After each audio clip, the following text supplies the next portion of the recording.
Being a podcast producer is great work if you can get it, but it's still work. Work that somebody else is paying you to do. How can you prepare for when, not if, that relationship comes to an end? Hello and welcome to another Podcast Pontifications with me, Evo Terra. Write these two rules down, podcasters. Rule number 1, never meet your heroes. Rule number 2, a dream job can't be both. Now, there are exceptions for both of those rules, obviously. I've met Drew Ackerman from Sleep With Me in person, and he is genuinely a lovely person. I've also had jobs that I have really, really loved for a while, and they've loved me for a while.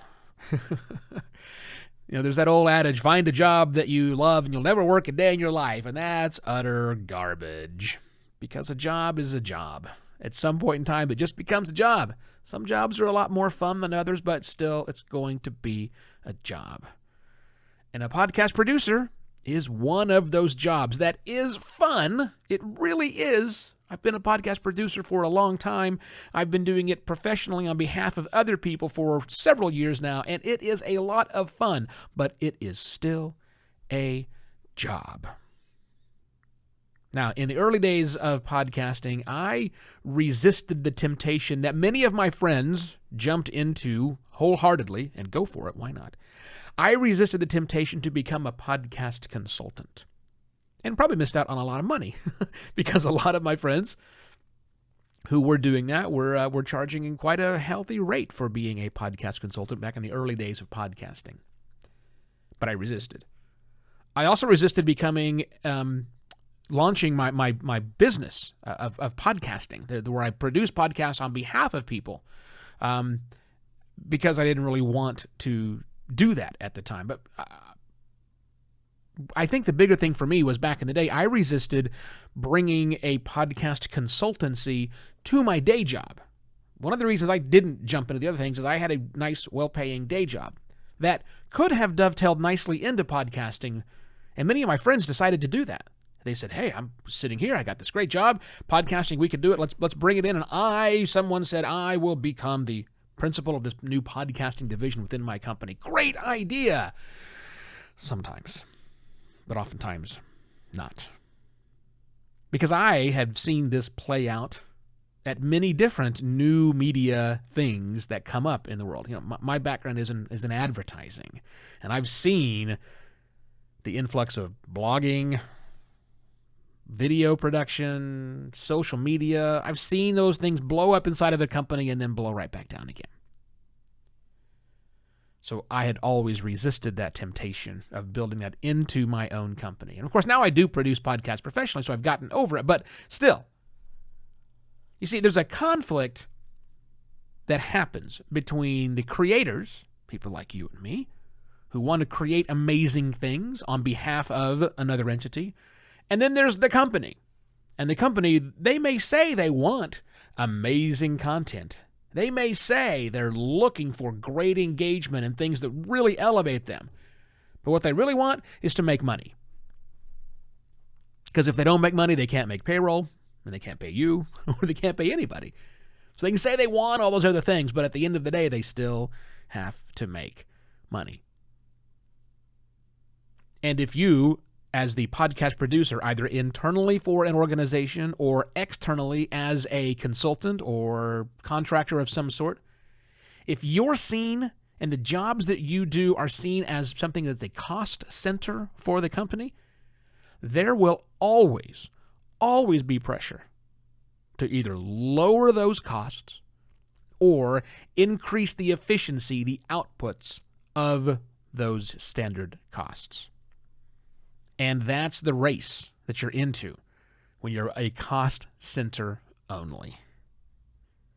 If you're not core to the biz, if podcast production is not core to the business that you are in, that you are working for, if that is not what they do, if podcasting is not core to their business, you're always going to have to fight against those people who don't get podcasting. And you'd think 15, 20 years later that we wouldn't have to fight that fight anymore, but we do. let's not forget the most recent data from the Infinite Dial 2021 shows us that 78% of people in America still don't listen to podcasts on a weekly basis. Chances are your boss, the person that you're reporting up to, the person you're turning stuff in, it's a very good chance that if they're listening to podcasts at all, it's infrequent at best. So you're already at a disconnect. So what do you do about this harsh reality I've just laid out in front of you? If you are a podcast producer, at some point in time you're looking and saying the writing is on the wall, maybe not today, but tomorrow, sometimes this is going to end.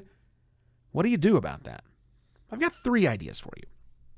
Number 1, do your best work, always. Do your best work you can do to the specifications laid out and then go above and beyond. But while you're doing that work, document what you're doing. Take screenshots. Grab source files. Show your work. Now, obviously, I don't want you to get into employment contract issues. If you sign something that said you will not do this, then look, don't break the law. But assuming that's not the case, you're putting something out publicly, go ahead and grab some interesting bits about how you did that job and document exactly what you did. Put it in your portfolio. That's number 1. Number 2, get credit. Get credit for your work. Even if you are just a contractor, get credit for your work. Sure, you can get on the website if that's at all possible, but I'm thinking about inside of the in-app episode details. If you are an integral part of that show, and you're not just a cog in the wheel, tell your client, as part of your job as a podcast producer, that best practices is that we should include the names of the people who worked on this show to show we are human. And again, it's best practices. Go ahead and give your boss the title of executive producer and give them credit in there as well. That'll help. But get your name listed in the credits inside of the in-app details of each episode and save those. And the third thing to do is build your credibility. Now, again, watching out for any employment issues, but get on the circuit. Take the knowledge that you have and start talking to people. Referencing the job that you worked on, yes, but more importantly, referencing the products you were producing for that job. Update your LinkedIn profile, listing each of the podcasts you're working on as a project and specifically what you're doing on the project.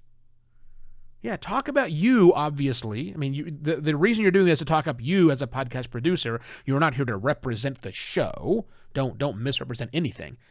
But start building your credibility. Chances are you know someone who's not happy with their job as a podcast producer right now. Maybe they need to hear this. So go ahead and send them a link to this episode, or you can go to the article and send that link at podcastpontifications.com. That will be helpful to them.